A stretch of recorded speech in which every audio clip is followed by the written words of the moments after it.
So today we are here with Tanya and Xander here in Orange County, California. And are you originally from Orange County, Tanya? Anaheim, yeah.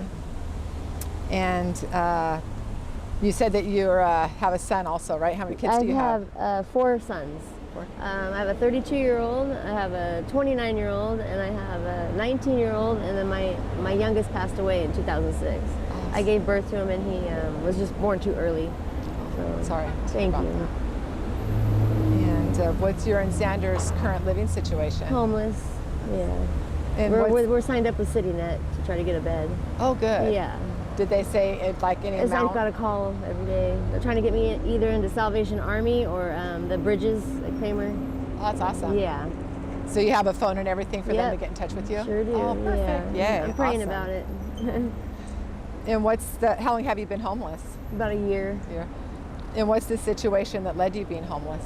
I chose to care about somebody that's doing fentanyl, and my life was just going. I didn't do it with him, but we were never getting any better.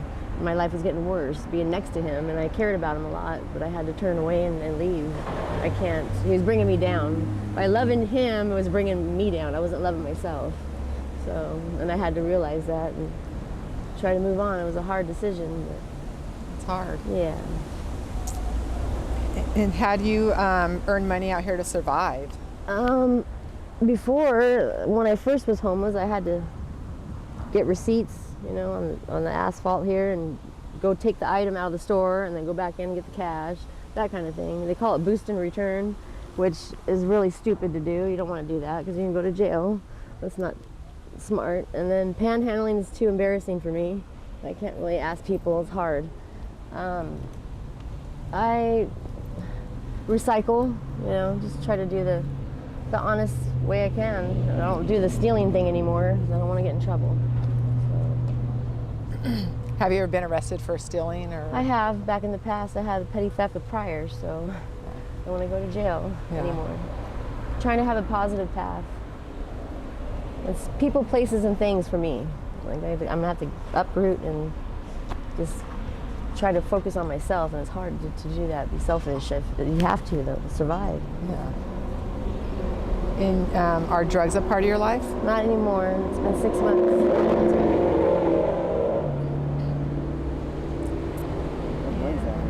So you said you did boosting and whatnot, or recycling. Mm-hmm. So have you ever worked like a typical 9-to-5 job?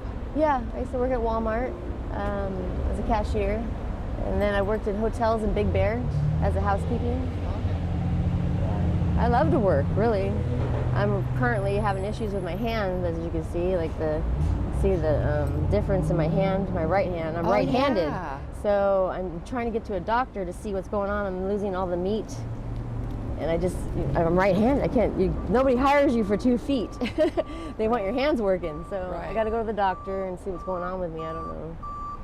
Not only that, I'm losing my hair, so menopause probably. I'm 49, so the hair's falling out of the scalp, so I gotta get these Halloween wigs, which is depressing. So it's just one thing after the next, but hanging in there, trying. And what was your life like prior to all this? The boyfriend I grew up with a mom and dad who did crack, and we were raised in all these motels up and down Lincoln, up and down Beach. It was a mom and dad and myself and my little brother. I was 12 and he was 9, and we would sit at a table in one of the rooms. Instead of passing mashed potatoes and gravy, it was the pipe and the drug. It was a very weird situation. So I grew up like that. And then I was lucky enough to get married later in life. I got sober, and then I got married in life to a man that never did drugs, and I had kids with him, and he was from Lebanon. So I got to fly to Beirut numerous times. I speak Arabic now, and I've trained myself to, I like that lifestyle better than this. This is terrible. Yeah. So that's great that your kids are, so they're bilingual then, right? So they know. Yeah, yep. Awesome, that's great. Yeah, it is. So I'm sure it's very dangerous out here the past year. It is.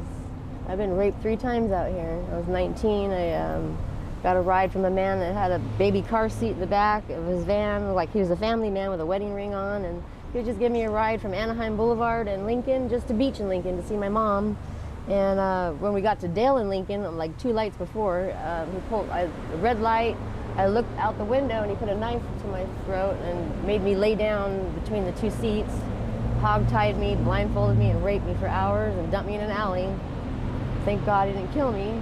The other 2 times were just guys that were very forceful, throw me down and do whatever they wanted to do. But that was very scary. I thought I was going to die.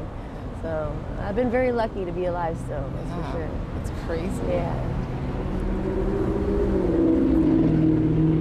Did you by chance call the cops? No, I went to my mom when finally he dumped me in the alley.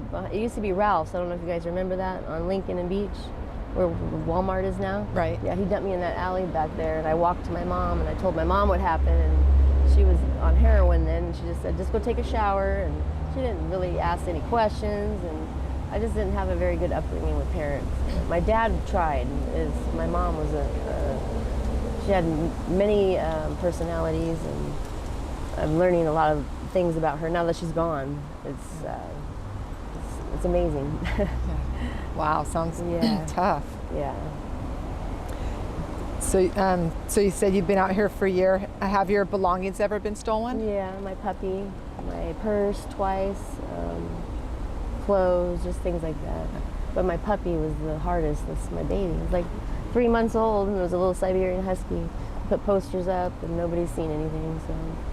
And how'd that happen? You said you went to sleep. I fell asleep, but I had the leash, her leash wrapped around me, and she was sleeping in the baby buggy, and I ended up falling asleep next to her, and somehow snipped, and I was so out of it, just tired. I can only stay awake so long. Tired out here. It's scary to fall asleep out here when you're a woman and you got and then the puppy's little still. Can't protect that much, you know. When they're bigger, it's better, but you gotta pray. I got God and I got angels all around me, so I know that.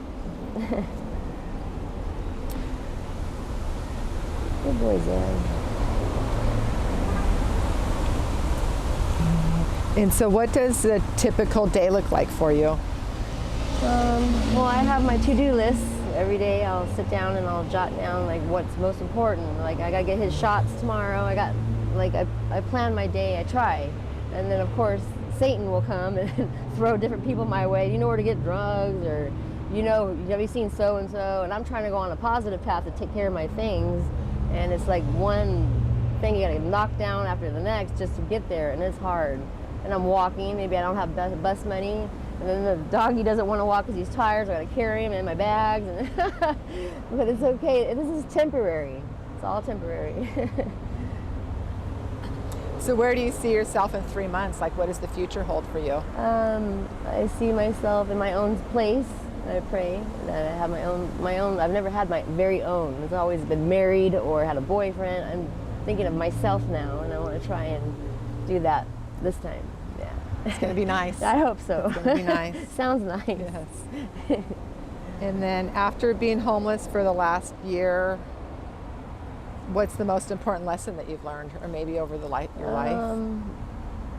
Just because my parents sat down and did drugs at such a young age, I didn't really have a chance, it seemed like. But I did when I married that man. I got sober and stuff, but back to the streets again has been very difficult for me.